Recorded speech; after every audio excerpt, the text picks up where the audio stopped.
오늘 전도서 11장 9절과 10절 말씀인데 우리 주일학교 학생부 청년들이 9절을 읽고 나머지 분들은 10절 말씀을 읽도록 하겠습니다.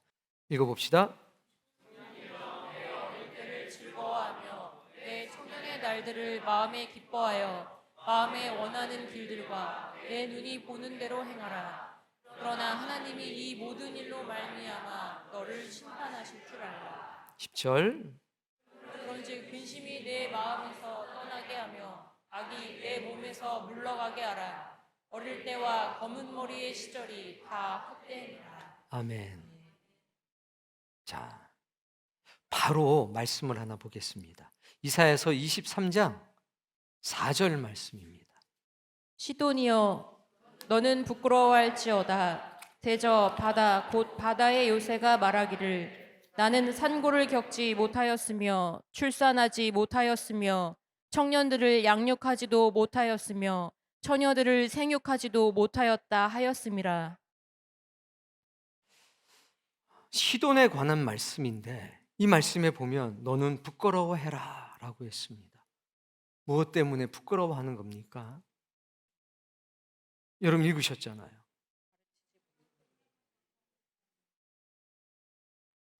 산고도 겪지 못했고 출산도 못했고 양육하지도 못했다. 처녀를 생육하지도 못했다. 교회라고 생각을 해보면 교회여 부끄러워해라. 산고를 겪지 못했다. 임신한 적이 없다는 겁니다. 출산한 적이 없다는 겁니다. 청년들이 있는데 양육하지도 못했다는 겁니다. 처녀들이 있는데 생육하지도 못했다는 겁니다. 교회가 임신을 한다는 건 뭐겠습니까? 전도의 대상자들을 작정하는 겁니다. 전도의 대상자들을 작정하는 게 영적으로 보면 잉태하는 것 아니겠습니까? 근데 교회가 전도의 대상자들을 품지 않는다면 부끄러운 일인 겁니다. 두 번째는 출산. 품었다고 어떻게 다 출산하겠습니까? 그러나 하나라도 낳아야죠. 고통스럽더라도 하나라도 낳아야죠. 이거는 우리 한 사람 한 사람의 각자의 문제라는 겁니다. 그것이 모여서 공동체의 문제가 되는 겁니다. 이런 것 때문에 부끄러워하고 이런 것 때문에 수치스러워하는 교회나 신자가 점점 적어지고 있습니다. 눈물이 말라가고 있는 겁니다. 세 번째는 청년을 양육하지도 못했다. 청년들이 있는데 그 청년들이 하나님의 뜻대로 자라나고 하나님의 뜻을 행할 수 있도록 힘을 얻고 그런 게 없다는 겁니다. 그냥 모양만 청년이지 하나님 보실 때의 청년, 하나님의 일을 감당할 수 있는 청년, 하나님의 뜻을 행할 수 있는 청년으로 길러내지를 못했다는 겁니다. 악순환이 계속되는 겁니다. 그렇다면 부끄러워하라는 겁니다. 처녀들을 생육하지도 못하였다. 동일한 영적인 원리입니다. 여러분, 누구를 책망하는 것이 아니라 우리 교회와 우리 자신들을 한번 말씀 앞에 비춰보자는 겁니다. 사실 우리 교회는 뭐 몇천 명 모이기는 어려워요. 왜? 말씀이 너무 찔르니까. 전도하자고 그러면 전도 안 해도 되는 교회로 가시는 분도 있잖아요. 기도 열심히 하자고 그랬더니 기도하지 않는 교회로 가겠다고 떠나시는 분들이 있었잖아요. 지나치게 열심을 내니까 저는 부끄러워서 못 다니겠어요. 저는 열심 안 내도 되는 교회로 갈게요. 그리고 떠나시는 분들이 있습니다. 우리의 연약함과 부족함이죠. 그걸 보건대 우리는 수천 명, 수만 명 모이는 교회가 되기는 애시당초 어려운 것 같아요. 왜? 난 도대체 전도하지 않아도 된다는 교회가 어디 있는지 너무 궁금하고, 저는 기도하지 않아도 된다는 교회가 도대체 어디에 있는지 너무 궁금하고, 열심내지 않고 헌신하지 않아도 괜찮다는 교회가 어디 있고 그런 목회자가 어디 있는지 정말 궁금합니다. 이때요. 근데 심지어는 많답니다. 그 가시는 분들이 그 얘기를 저한테 꼭 하고 가요. 목사님, 너무 그러지 마세요. 너무 기도하는 거 강조하지 마시고, 너무 열심히 내는 거 강조하지 마시고, 너무 전도하는 거 강조하지 마시고, 그 얘기를 하고 가요. 전 고맙지요, 피차간에. 그거 보면 정말 은혜와 진리를 사모하고 하나님의 뜻이라면 내 모든 것을 버리고라도 그 길을 걸어가겠다, 이렇게 결심한 사람이 많지는 않는 것 같습니다. 전도를 하자고 하니 교회를 옮긴다. 기도를 하자고 하니 교회를 옮긴다. 너무 성도들이 열심을 내니까 나는 부끄러워서 여기 있을 수 없겠다. 저는 무언가가 단단히 잘못돼도 잘못됐다고 생각을 합니다. 동시에 우리가 그런 사람이라도 품을 수 있는 그런 교회, 그런 성도가 될 수는 없을까? 저 자신을 자책하기도 합니다. 반성해야 되겠죠. 그런 사람들을 정죄할 힘을 가지고 어떻게 하면 그런 사람조차도 품을 수 있는 교회가 될 수 있을까? 그것이 동시에 기도의 제목이 돼야 합니다. 자, 내일 모레면 이제 엘러그 집회가 시작됩니다. 문제가 하나 벌써 탁 나왔어요. 찬양 콘티가 나왔는데 뭔 이런 노래가 있는지 모르겠어요. 은혜가 하나도 안 돼요. 은혜가 하나도 안 됩니다. 그 얘기는 뭐냐면 알아들을 만한 노래가 없다는 거예요. 어떻게 해야 됩니까? 콘티를 바꾸라고 그래야 될까요? 근데 청년들하고 학생들한테 물어보면 그게 좋대요. 하나의 은혜가 안 돼요. 은혜가 안 됩니다. 근데 그게 좋대요. 그럼 누가 바꿔야 돼요? 제가 바꿔야 돼요. 그래서 저는 그거 갖다 놓고 기도합니다. 아버지, 이 찬양이 제게 은혜 되게 해주세요. 물고기를 잡으려면 물고기가 원하는 것을 뿌려가지고 물고기를 잡아야지. 야, 나는 불고기가 맛있으니까 불고기 뿌려가지고 물고기 잡자. 물고기 잡을 수 있겠습니까? 그 어림도 없는 얘기예요. 여러분, 바꾸셔야 됩니다. 우리의 생각과 우리의 습관과 우리의 기호를 바꾸셔야 돼요. 우리가 청년들을 양육하려면, 우리가 출산의 고통을, 그 출산의 고통이 영광되는 것을 얻으려면, 선고를 겪으려면 바꿔야 돼요. 예수님 빼고는 다 바꿔야 돼요. 예수님은 바꿀 수 없잖아요. 예수님 빼고는 다 바꿔야 돼요. 바울이 그랬습니다. 나는 주를 위해서라면 무엇이든지 한다. 나는 믿음이 연약한 사람을 품을 수 있다면 무엇이든지 하겠다. 먹지 않아서 복음을 전할 수 있다면 나는 안 먹을 거고, 먹어서 복음을 전할 수 있다면 나는 먹을 거다. 갖다 놓고서 찬양 들으면서 기도하는 겁니다. 그래서 집회 때는 제가 어지간한 찬양 다 따라해요. 왜? 그냥 무조건 듣고 눈물이 안 나오면 주여 제발 눈물 좀 나오게 해달라고 제가 저기서 기도를 해요. 어떻게? 주여. 감당해야 되는 거예요. 아, 이건 뭐 난 노래가 전혀 은혜 안 되는데. 그럼 그거 듣고 은혜 받는 사람들은 뭡니까? 별종이에요? 아니에요. 은혜 받는 그 요소가 다른 겁니다. 그 시작은 다르다는 겁니다. 그러나 끝은 같아요. 그걸 아셔야 됩니다.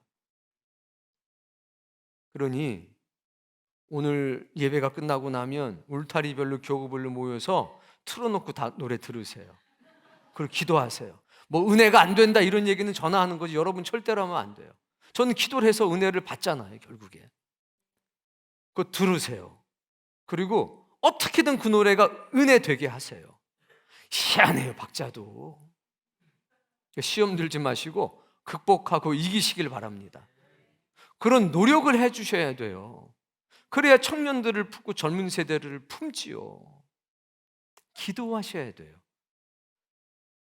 찬양을 하시는 분, 말씀을 전하시는 분이 싫으면 은혜 못 받습니다.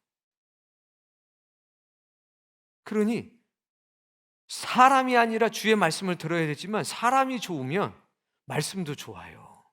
사람이 좋으면 찬양도 좋습니다. 사람이 싫으면 인간이라서 어지간한 건 다 싫어요. 그러니 기도하셔야 합니다. 다마, 이정기 목사님 좋지? 잘 몰라? 학생부 좀 단체로 좀 봐줘. 너희들은 어떠니? 좋지? 무슨 얼굴에 웃음꽃이 확 피잖아요. 제 얘기할 때는 저렇게 웃질 않아요. 여러분, 오시는 분들 다 사랑하셔야 합니다. 내 스타일이 어디 있어요? 은혜 받는데, 사람을 살리는데 내 취미가 어디 있습니까? 그래서 여러분 마음이 미리 뜨거워져야 합니다. 제가 이렇게 말씀드리는 건 여러분의 입장을 다 대변하려고 이렇게 얘기하는 거예요. 여러분도 이런 얘기 할 수 있으니까 제가 미리 다 하는 거예요. 저만 얘기하고 앞으로 우리 교우들은 아무도 저와 같은 얘기하지 않기를 바랍니다. 제가 다 했으니까, 여러분 다 대변해 드렸으니까 오늘부터는 듣고 또 들어요. 그리고 기도하셔야 됩니다. 그래서 그 시간이 은혜의 시간이 되기를 바랍니다. 그래서 우리 교회는 이 시돈에게 주시는 너는 부끄러워해라 라고 하는 이 말씀이 비껴가길 원합니다. 계란을 들고 오늘도 이곳저곳을 방문하셨겠지요. 내일도 내일 모레도 돌아다니실 겁니다. 여러분, 그게 임신의 고통이자 기쁨인 겁니다. 아무도 알아주지 않아도 내가 내 영혼에 품은 사람들,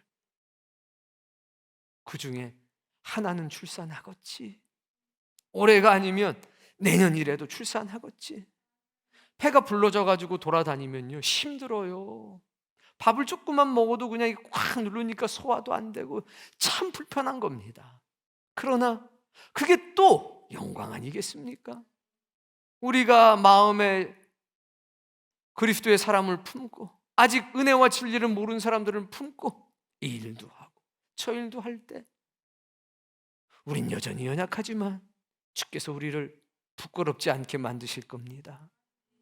주님께서 봐라, 연약하지만 나의 뜻을 따라서 복음을 전하기 위해서 산을 넘지 않느냐, 저 발이 얼마나 아름다운고.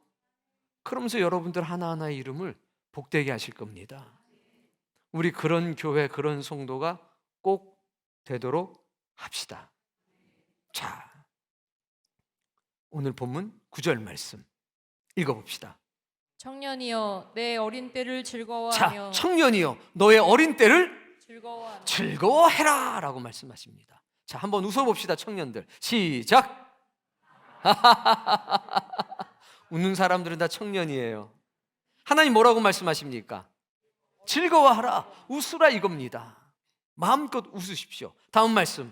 내 청년의 날들을 마음에 기뻐하여. 자, 뭐 하랍니까? 기뻐하랍니다. 지금 청년의 날을 즐기면서 기뻐하랍니다. 기뻐하십시오. 세 번째, 마음에 원하는 길들과 내 눈이 보는 대로 행하라. 네 눈에 보이는 대로 행하라. 이거는 무슨 얘기냐면 네 눈에 보기 좋은 것들을 누려라 이겁니다. 네 마음에 원하는 길들 행하라. 네 마음의 소원, 원하는 게 있으면 그대로 한번 해보라는 겁니다. 너무 좋죠? 근데 여기 락이 하나 딱 걸립니다. 그러나가 딱 등장해요.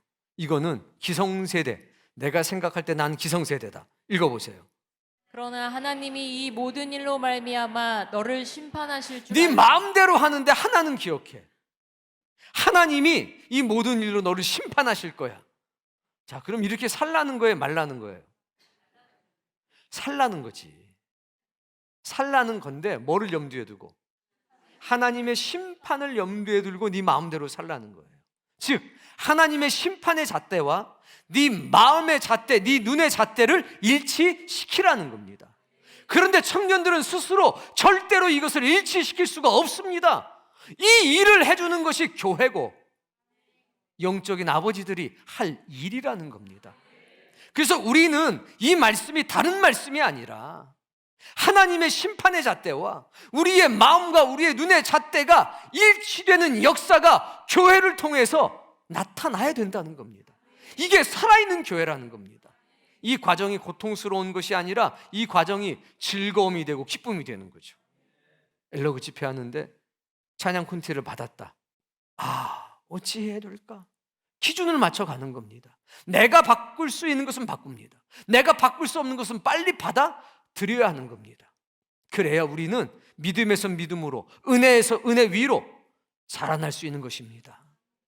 자, 10절 말씀. 그런즉 근심이 내 마음에서 떠나게 하며. 자, 그런즉 뭐가 떠나게 하라? 자, 근심이 네 마음에서 떠나게 하라 할 때 너는 누굽니까? 청년이에요. 어떤 청년입니까? 마음에 원하는 길을 걸어가고 눈에 보이는 길을 걸어가는 그 청년, 마음껏 즐거워하고 근심하는 그 청년에 뭐가 있다는 겁니까? 근심이 있어요. 청년들이요, 학생들이요, 마음대로 멋대로 사는 것 같지만, 자기만 위해 사는 것 같지만 그 마음에는 뭐가 있냐? 근심이 있어요. 그걸 우리는 볼 수 있어야 합니다. 성경은 이걸 보고 미리 말씀하시는 겁니다. 경고하는 거지만 동시에 기성세들에게, 교회에게 일깨워 주는 거예요. 야, 마음대로 살고 멋대로 사는 것 같지 아니다. 그 청년들의 마음속에는 무거운 근심이 있다. 그것이 그들을 떠나갈 수 있도록 교회가 기도해 줘야 되고, 교회가 말씀으로 인도해 줘야 한다는 겁니다. 예수님 앞에 한 청년이 왔습니다. 어떤 청년이었느냐? 부자였던 청년. 그 청년이 예수님을 떠나갈 때 어떤 마음을 가지고 떠나갔습니까? 재물이 많음으로 그 청년이 근심하며 떠나갔다라고 하는 겁니다. 근심이 있으면 떠나갈 수밖에 없습니다, 주님을. 그러나 근심을 떠나가게 하면 그는 주님 앞에 남게 됩니다. 그러니까 근심이 떠나든가 청년이 떠나든가 둘 중에 하나는 떠난다는 겁니다. 우리는 영적인 원리를 알아야 합니다. 청년들이 왜 교회에 남아있지 않는가? 근심이 마음에 있기 때문에 떠나가는 겁니다. 근데 우리가 근심을 떠나가게 할 수 있으면 청년은 반드시 남게 돼 있습니다. 근데 그 청년이 무엇 때문에 근심했습니까? 재물 때문에 근심했습니다. 지금 청년들이 무엇 때문에 근심합니까? 재물 때문에 근심합니다. 먹고 사는 문제 때문에 근심합니다.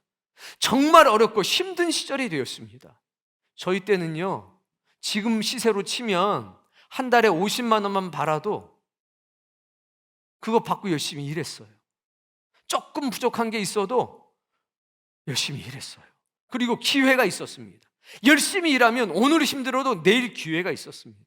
근데 지금은요, 150만 원을 받아도 살기가 너무 힘들고 결정적으로 기회가 별로 제공되질 않아요. 그래서 항상 여기에 미래에 대한 걱정과 근심이 가득 찹니다. 왜 결혼하지 않습니까? 근심이 가득 차 있으니까. 왜 자녀를 낳지 않습니까? 근심이 가득하니까.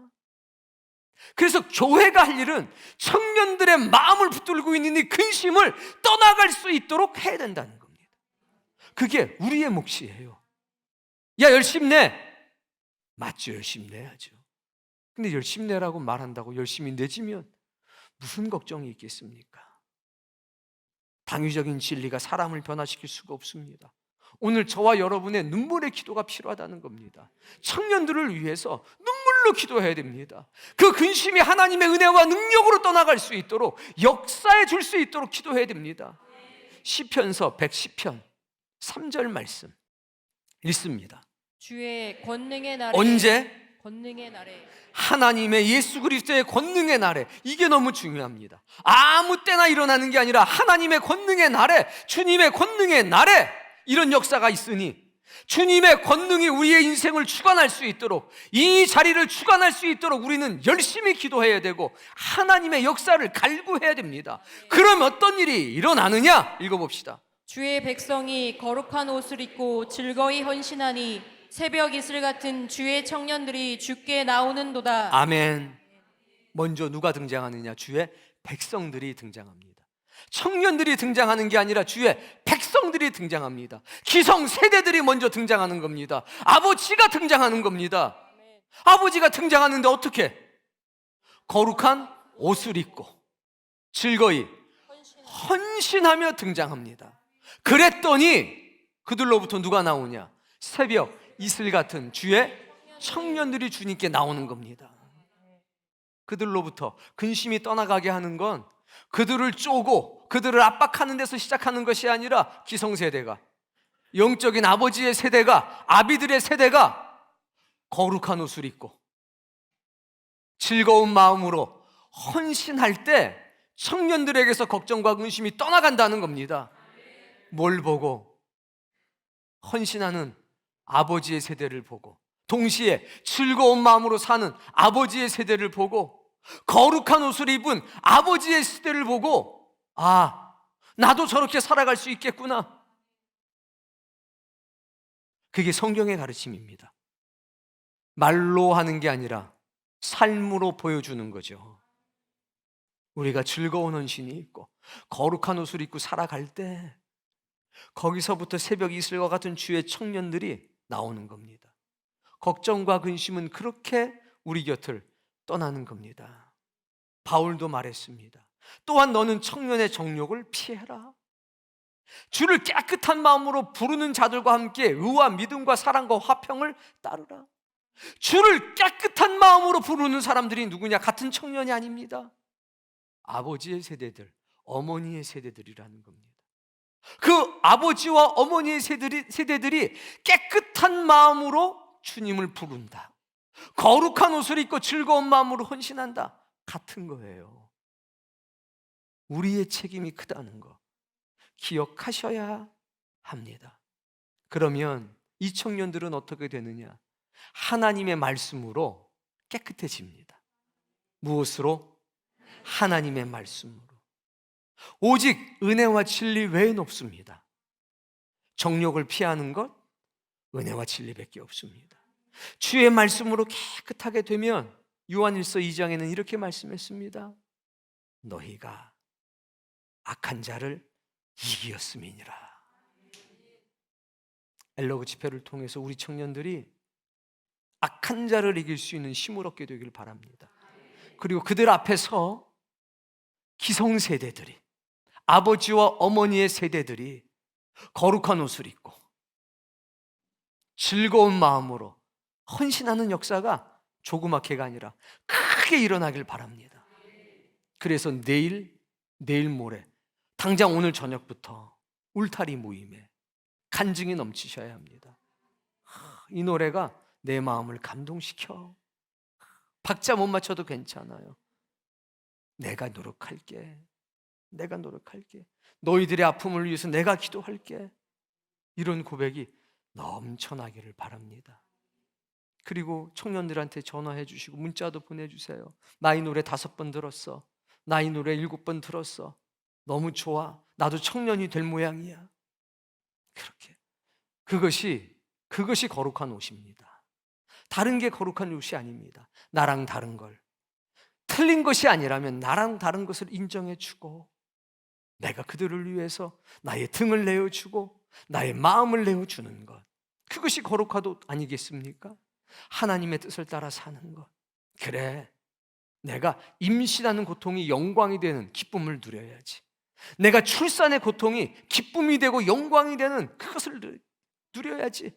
우리 교회는 청년을 양육할 수 있는 교회가 돼야지. 그러면서 우리도 성숙되고 우리도 자라나는 것 아니겠습니까?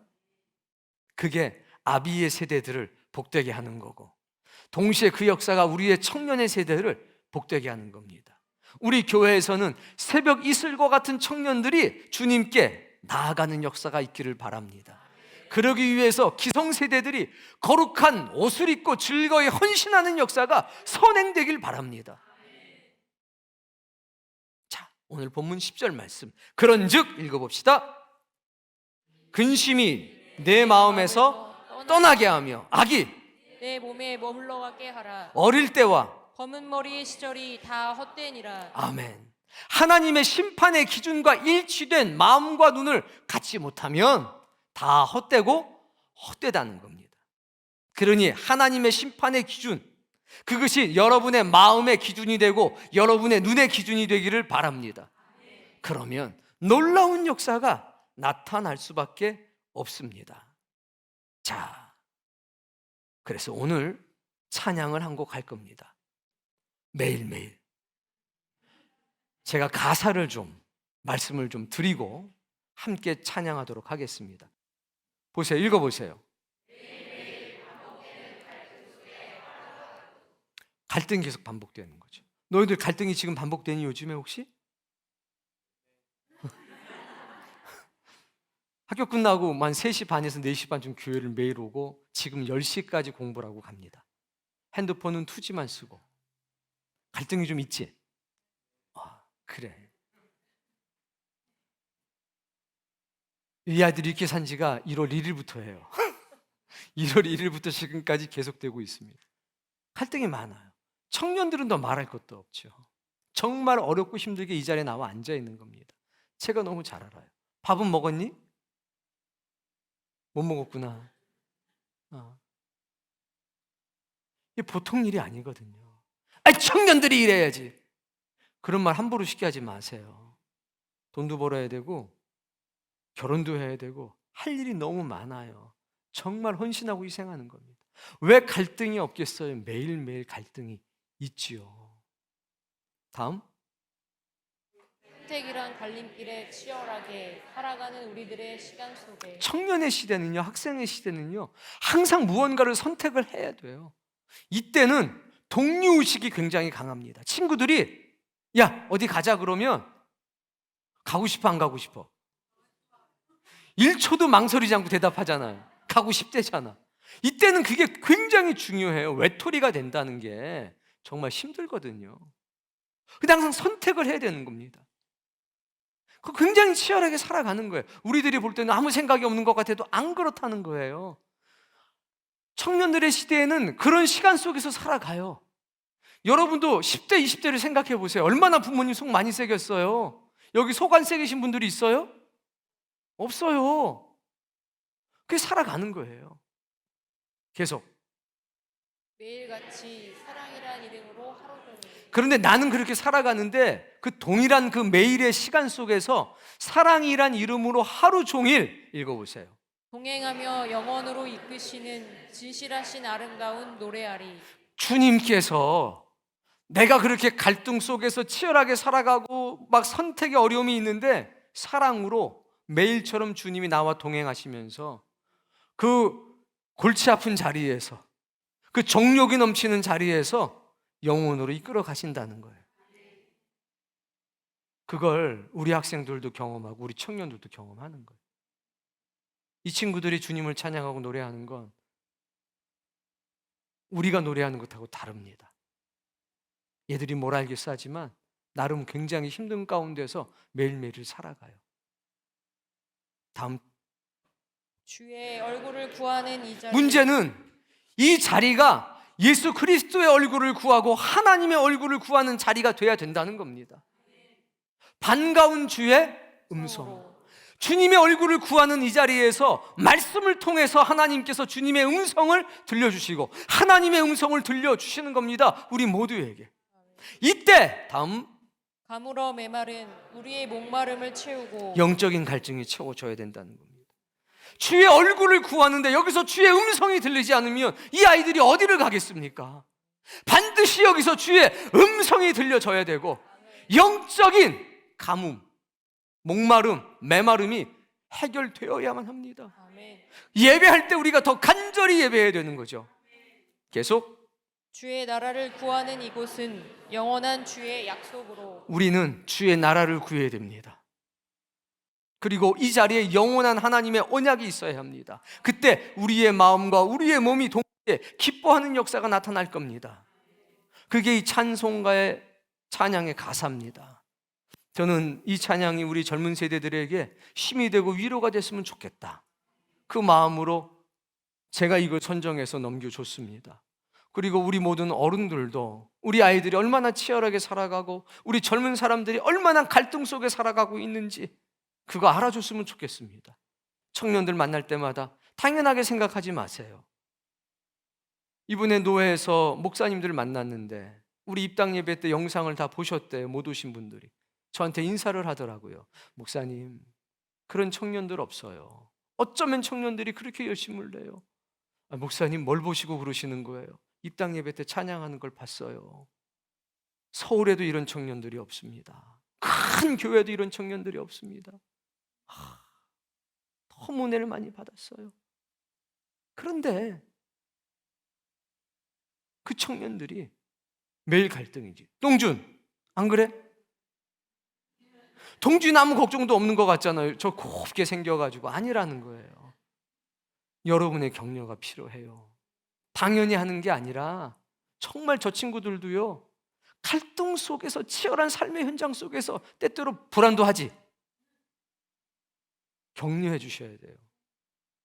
격려해 주시고 위로해 주셔야 합니다. 그게 어른들이 할 일입니다.